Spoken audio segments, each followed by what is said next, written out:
Welcome back to another episode of Misplaced Garage.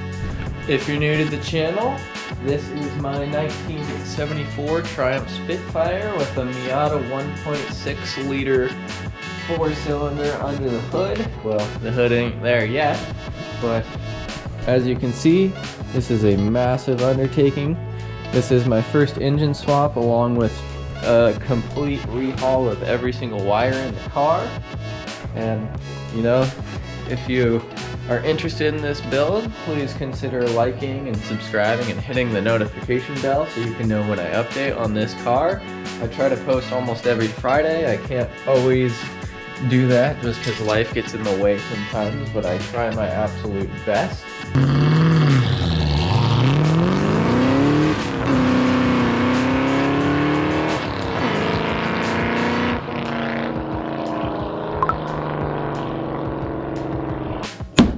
Finally picked up some ground wire so I can run the grounds to the trunk, so all that can be grounded. I got 14 gauge, which is about 17 amps, which should be plenty enough for light. My understanding, I'm going to ground this light, the license plate light, along with one of the brake lights. That wire will be grounded down to here, and this is also going to be ground.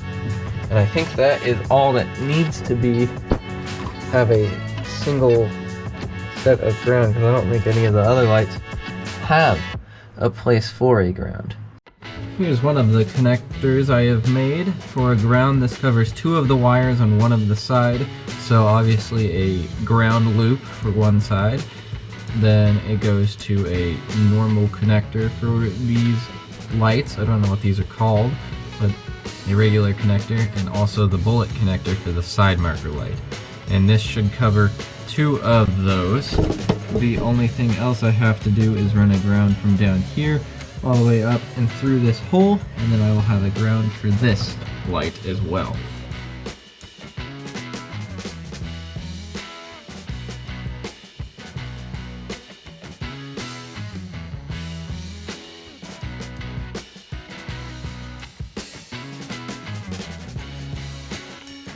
According to this booklet, I have made this end of the power cord, and that comes up here and goes to the MIDI fuse, which is, I think I already put it over there, but I got this cord right here. I completed one end of it, as you guys seen previously.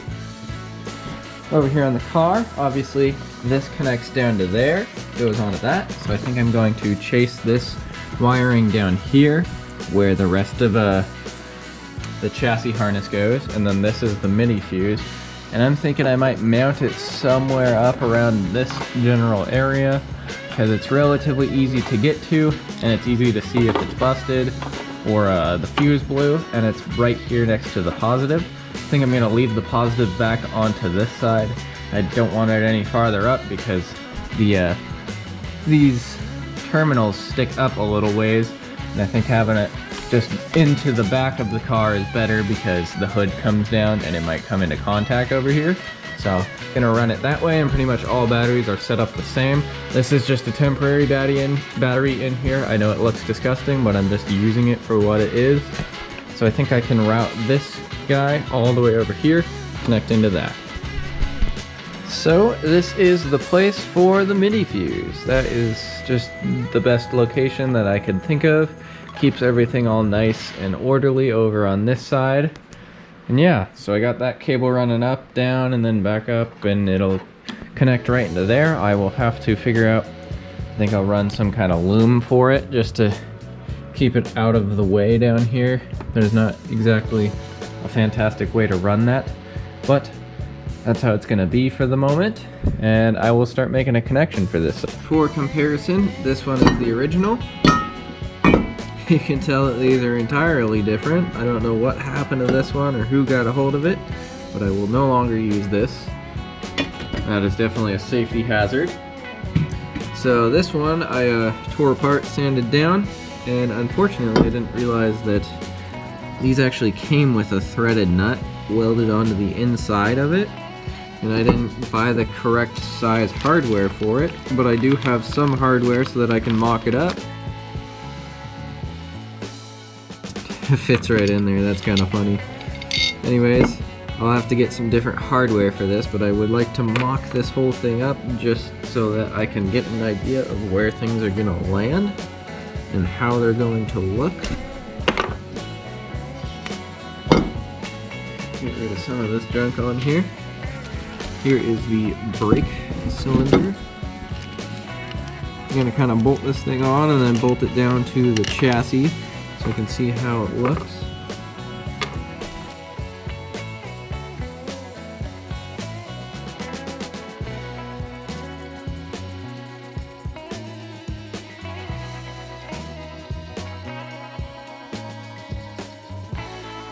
This thing looks like it's ready to bolt onto the car now.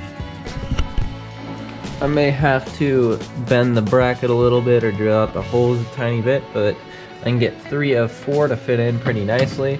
I'd say I'm pretty happy with that. I picked up a bunch of things, one of which is a proportioning valve, so that's going to be a major key to later on doing the brakes. ECU depend tool, and some battery terminals, along with some extra brake line components and stuff. So these are what I'm going to need for right now, and let's see if I can make something out of it. Now I'm over here on the battery. Obviously I need terminals, and I ended up picking up these ones. I think they're actually a marine one, but I like the idea of just being able to unscrew this and then take whatever it is off. So whether it's right or wrong, then I went with marine ones. I don't really care. This should fit on pretty well though, hopefully. Alrighty, there is my positive battery cable. I mean, it's obviously pretty much just 90'd and probably could have been done better, but I am happy with the outcome. I don't think it needed to be real complicated, so simpler the better. So I'm just going to use it as a space, so it takes up some space. I'm not actually going to hit it all the way down yet, because for one, this isn't the battery that's going to be on here forever, and for two, I don't even need to open that one. Whatever. Maybe since that one's open a little farther. Slide that one over here, slide that one over here. Problem solved. So, I obviously have to connect the MIDI fuse to this terminal, and I also need to figure out what else I need to connect to this terminal, but I should be okay. I should have all the things that I need to do it. But yeah, so I last left off was connecting the MIDI fuse and these terminals. I believe I need to get a ground going still, and I don't know if I have the correct connections anymore for that, so I think I used them all for this. I got the alternator wired up, I got the starter wired up. I think the only thing left is the ground terminal, and then I think technically this vehicle can start. So I don't really know how far I got in the last video. I mean, since I took video, it's been a while. I've been trying to get film on this car, but I've been extremely busy, as you can see here. I put in a new used garage door, so that'll make it a lot warmer in the summer, or a lot colder in here in the summertime and warmer in here in the wintertime, because this one is insulated. The other one was sort of insulated. I just put R-Tech on it, but this one's actually got a real R value. I think it's like 9 R value, so this should make it a lot nicer in here. Obviously I got the heater in here. It's probably about 20 degrees outside, so it's cold, but anyways, I'm back working on the car. I'm going to continue working on the wiring. I think I left off with the MIDI fuse, and unfortunately I don't have any of these little terminals things large enough to fit over the negative battery terminal over there, so that's going to be put off to the side. And I'm actually going to, I believe, connect the brake light switch along with connecting the starter terminal. I don't know what this is called, the starter button, I guess. There's 2 buttons, one for ignition and one for actual engine starting, so there's that. I gotta connect that, and I also have to connect the brakes. So I'm in the car now, and these 2 wires actually go to this brake switch down here, so I'm going to connect these, and when the brake pedal is depressed, it sends the signal to the brake lights, I believe, and that is technically how it's supposed to work. I will see. Gotta cut these and get these fitted in, and I think I'm going to start routing all of these. Obviously I don't know where everything goes because there's like a million wires here, and some of them I don't need.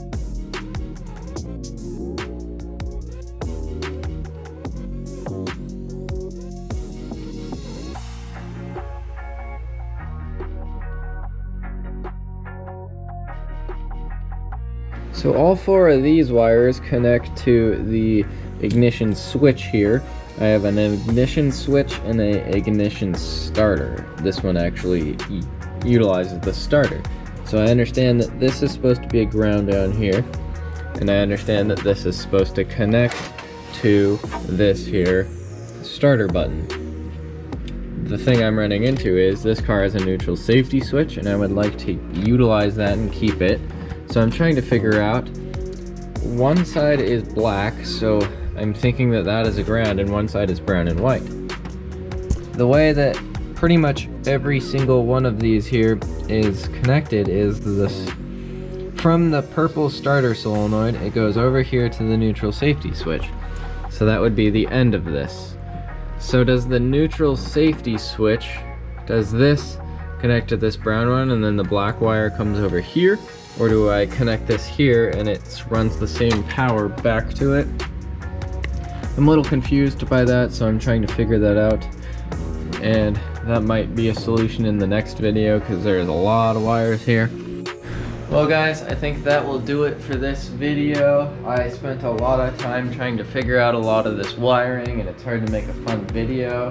So I've kind of put videoing on the back burner, but hopefully soon I'll be able to pump out videos every Friday for everybody watching. I would like to keep that continuous in the new year, so I'm gonna start it out this Friday with a new video, hopefully next Friday with a new video. And I'd like to say Happy New Year to everybody. Hope they had good holidays, but I will catch you guys in the next one.